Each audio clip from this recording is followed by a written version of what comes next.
Welcome back. Mr. Adeni, thank you so much for coming on the program. Thank you. It's my pleasure to be here. Good to see you. So let's get straight to business, and that will be New Telegraph. New Telegraph is leading with what is perhaps the biggest sentiment of everybody on the minds of all: kidnappings, killings. Confront this evil before it consumes us all. NLC tells FG.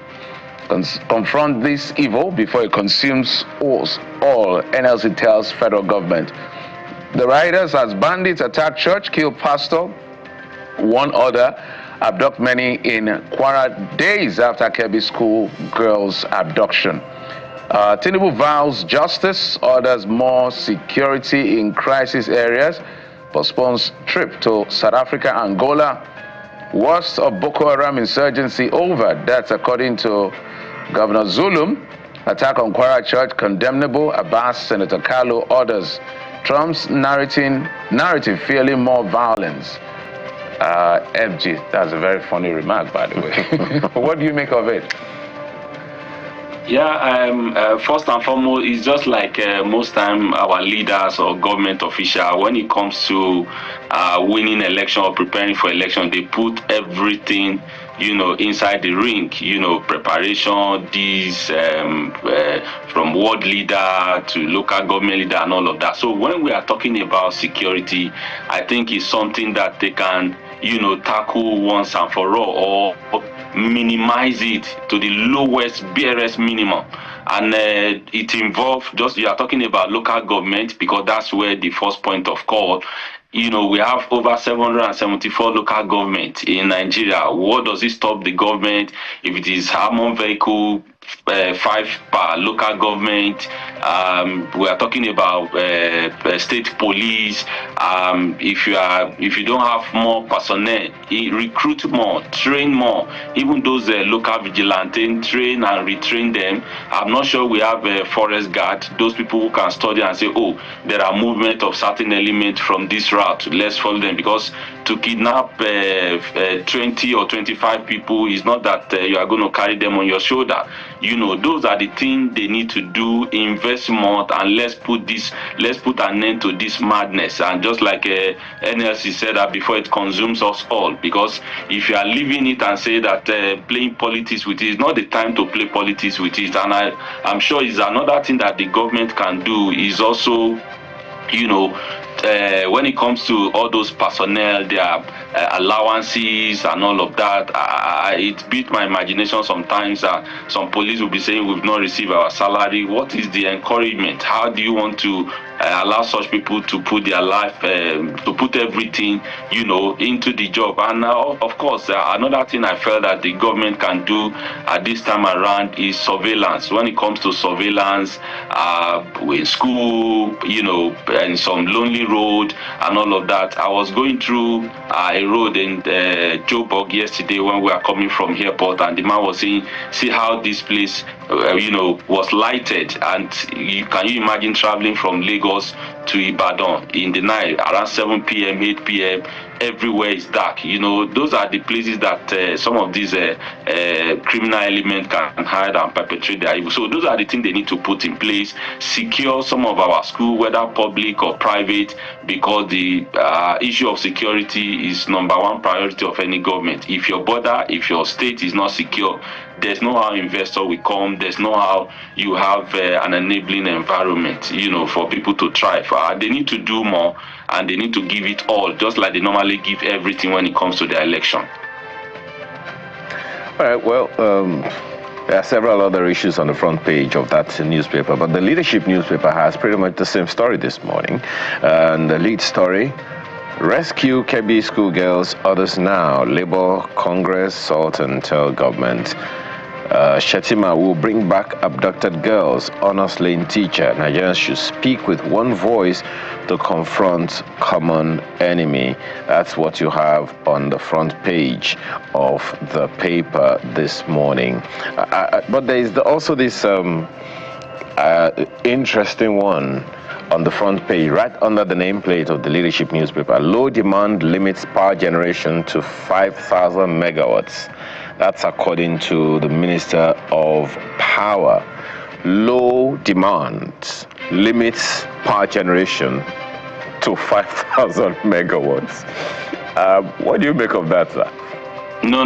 That cannot be true. How can you say low demand limit power generation? But it's the Minister of Power that said it. You know, Nigeria have come to realize that most time there's what they call a BYI. That's you bring your infrastructure.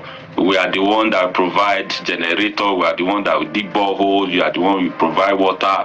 You know, make your environment friendly and conducive. So saying that, I don't think the minister is economical with the truth, because Nigeria, we know we all need power, and if you provide a service, I'm sure Nigerian they can pay for it. You know, they came up with Band A, Band B, and Band C. How can you, like someone who is paying 20,000 now, you made him to be paying 300,000? You know, and it's not as if the minimum wage has been triple or quadruple that he can afford, and while other things have been need to be taken care of. I think what they need to do is to do more and allow independent power generation as well to thrive. Because when Nigeria, we need power to power our home. Nigeria need power to power their businesses, environment, and all of that. It's not. Yesterday I asked them here, South Africa is doing close to 40,000 megawatts, and we are barely doing 5,000 megawatt. You are saying because of the low demand. I think the minister is not. I don't know how he came about that assertion. I don't think he's been truthful with that assertion. Well, as you said, as you rightly said, perhaps, they've talked about, I know they've mentioned the fact that because of how expensive power is, people are resorting to alternative power, from solar to all other alternatives that people, I know people who literally don't depend then on they should provide solar as well. Anymore. They should provide, most of them, they travel abroad. There's wind energy, there's solar energy. Those are the things you bring from here, from there, so that you subsidize power. It's not, that's not a tenable excuse for me anyway. I'm happy you're not giving the minister 1 second to breathe. we have, in fact, somebody made a joke and said, I think the minister was somewhere, I think he had power bank, so the person made a joke out of it and said, a minister of power is using power bank. So I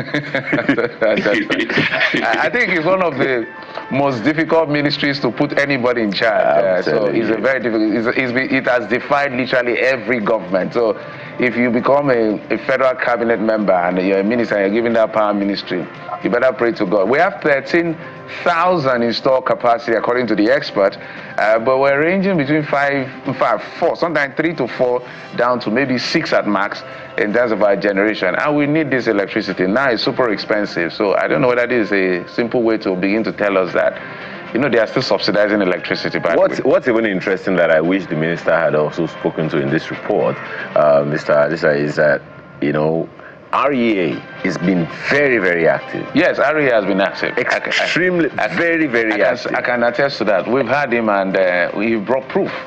I've also been privileged to, do some, read some documentary scripts for them and the kind of things that they do in the partnerships.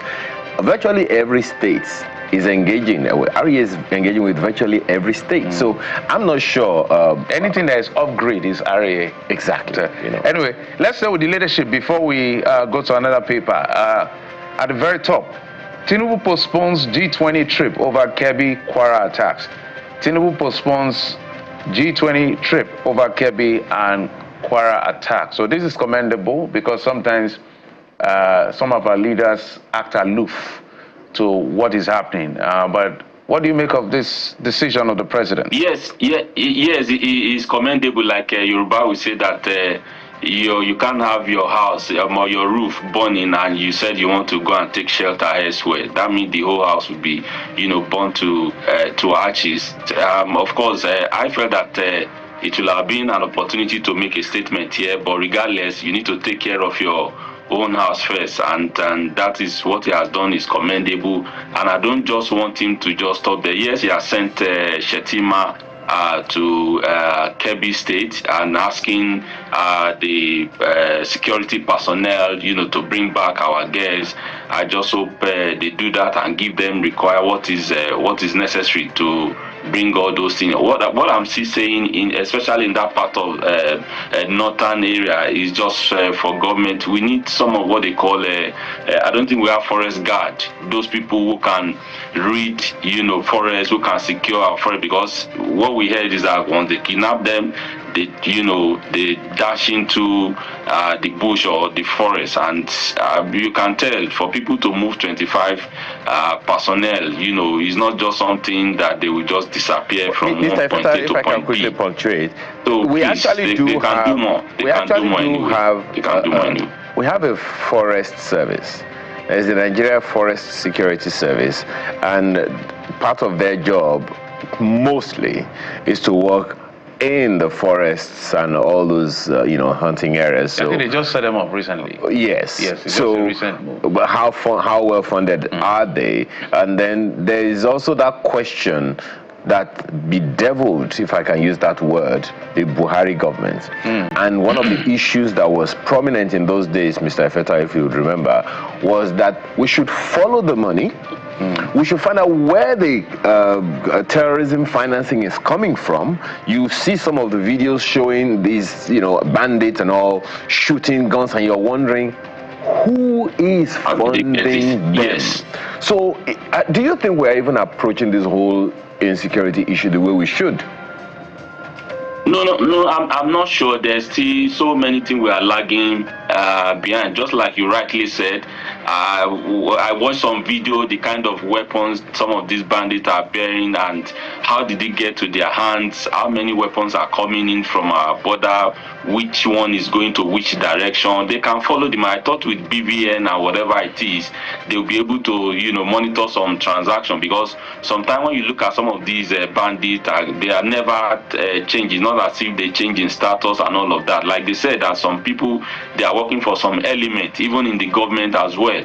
So those are the things that government can still do. I know it's not everything they share for public consumption, but they should be able to shame even their sponsor, expose them regardless of the party, or not because this one at the camp to my party, I need to shield him from, being exposed or forgive, or they will say your sins are forgiven once you come to our party. No, because let's take the bull by the horn. If not, just like NSC says, if we don't, tackle or tame this devil before he consumes us all, just because it has happened to your neighbor doesn't mean if care is not taken, it can't happen to you. Mr. Fetayo, somebody said, after God is government, and there's a strong truth to that. I believe, it's just saying in terms of who has information. Can't compare anyone with God, by the way. But anything that is succeeding is government that allows it. Because if you know the resources at the disposal of government, the experts will be here to tell you, they know where this Boko Haram are. They know their sponsors, but we don't know why they are not acting. So it is a lie to feel that we don't know where they are. They know where they are. They know the sponsors. But action, government has more information than we do. So perhaps they'll be able to explain. Before I leave the leadership, somewhere at the right corner, the bottom, says, I have right to revoke, reallocate land. That's according to Wiki. I don't know when he said this, but this Wiki and land matters. I don't know when this will ever end, but let's go to the Guardian newspaper. Yeah, if you have right to revoke and yeah, go ahead, please. Locate land. That means that land is meant for public use. Yes, that land is meant for public use, not when you revoke a land and allocate it to friends or cronies or someone who is political sons or daughter, whatever it is. If it's not for public use, you don't have right to revoke it. If it's meant for maybe for road, hospital, anything that will be beneficial to the community or to the public, and that's when you have right to revoke it. Not a political vendetta or let me take revenge or vengeance and all of that. There are just so many things in his hand, and I'm sure Mr. Okay, don't let me decide. I'm in the same political party anyway. Anyway, I'm happy you put it right, because sometimes I feel that we need democracy 101 for our leaders. Sometimes when I hear them talk, I just say, this man or this woman or this individual or these individuals, they don't understand what democracy is. So, as you've rightly said, if it's not for public good, because some of them feel that because they have power to allocate, revoke, you can just wake up and do anything you like because the Constitution says you can do so. No, read the Constitution properly.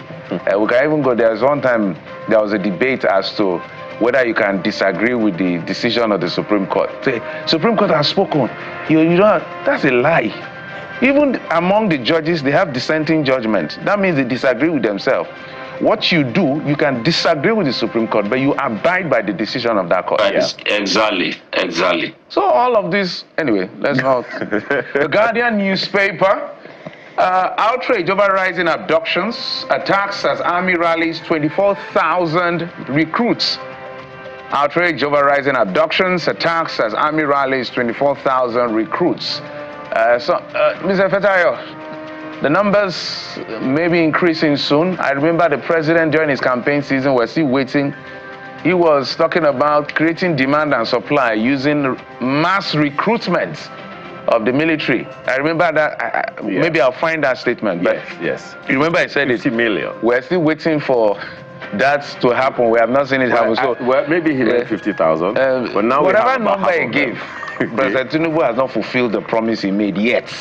Maybe he will. Okay. Because the way he said it, it looks like, why? Let's gather people. Let's recruit as many people and create demand and supply through that. That's when he said, why gone all those. Anyway, what do you make of this increased number? Yeah, it's a good one. Hopefully, if they will follow through, just like you said, so many promises were made leading to election, even when they are sworn in and all of that, and many of them are yet to be actualized or realized, as it were. So it's not today we've been talking about it. Sometimes when you compare how many police force that we have, and compare or you divide by the total number of the population that we have, you think that it's just grossly inadequate. We've been talking about state police, let them do massive recruitment. It will also create job opportunity.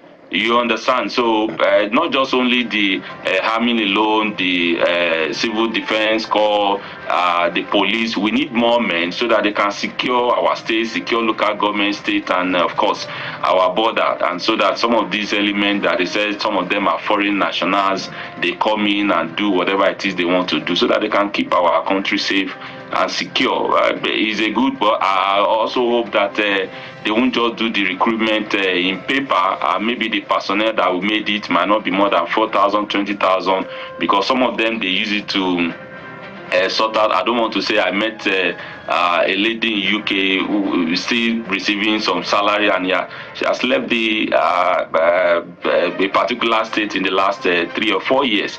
And those are the things, that's when ghost workers come to be, ghost police officer, ghost army officer, and all of that. But they should just make it realistic. When we say 24,000, let it be 24,000, because there will always be a ripple effect for what they can do. Well, the issue of ghost worker that you mentioned is a very, very critical one. And I think some people, I don't know if you agree with me, but some people in the civil service who are colluding to make those things happen should be brought to book, because it is a very unpatriotic thing to do. But in the recruitment of 24,000 recruits have been rallied into the army. Let's hope that other services within the military will also get the same treatment. Actually, maybe we can hope, because there is more money now being made. For instance, on page 4 of the Guardian newspaper, right at the top right corner of the Guardian newspaper, FG states LG's share 2.09 trillion naira as October revenue. That is there. One question that I would want to ask about that is, who is querying the spending? Do you think we need an accountability framework to ensure that if you don't justify how you spent one, you don't get another? No, not at all, because it's enshrined in the Constitution. You must get an allocation that if you don't spend. The thing is that it's not just for them to stop. Federal government will say we've shared this, state has collected this. How much who got what. Even the local government, according to constitution, that their money should be dispensed to them directly. And it's high time that people begin to ask, oh, this month or last month you got 500 million naira. What have you been able to use it for? What are the impact? What are you doing? Let's see the blueprint. You know, when you show accountability and transparency, you know, the citizen or your community, they will trust you. But I stand to be corrected. I think the Kwara State, after they passed that judgment that the money of a local government should be released to them, the Argon there, they came together and said, no, pay our money to the state government. Just like you said, Jeff said that someone will pen down their name, you become the chairman of this local government, you become that chairman of that local government. So it becomes a situation of who pay the piper dictates the tune. You understand? But I think they need to be transparent about it, and even the state government publish what this local government got. This is what we are using, you know, our own allocation and even internally generated revenue. Oh, last month we've been able to generate 200 million. We've used 100 million for an overhead and salary. We've been able to pay this contractor this, and that will give sense of belonging, you know, to the citizen, to those who are being led, you know, in that local government or in that state, that, oh, we know where our money is going to. They've not been transparent with all these monthly allocation and whatever internally generated revenue. They can do more, and that will boost the confidence of even the taxpayer, because they know where their money is going to, and they'll be willing to pay tax. Mr. Adeni Fetaya, thank you so much for coming on the program. We appreciate you, sir. Thank you. Thank you. It's my pleasure to be here once again. Absolutely. We'll take a break. When we come back, Mr. Kabiru Adamu, MDC of Beacon Security and Intelligence Limited, will be joining us to break down this resurgence of mass abduction and attacks from an expert's point of view. Join us in just a moment. We'll be right back.